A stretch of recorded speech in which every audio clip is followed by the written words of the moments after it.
Hey guys, welcome back to this channel. In this video, I'll be showing you guys how you can delete private servers on Roblox. Go to more and go to settings here, and actually go to inventory, sorry.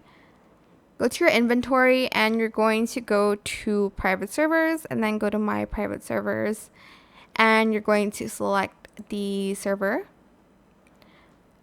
Select this, go to create private server, close it, and then here, go to the more, go to configure, and you're going to turn both of these off. You're going to just disable them. As you can see, it's already expired, so technically it's deleted already. So if it's not expired yet, you can just disable it and they're not going to be able to see your private server anymore. And that is it. I hope it was helpful for you guys. Don't forget to like, comment, share. Also subscribe to this channel if you haven't done that already.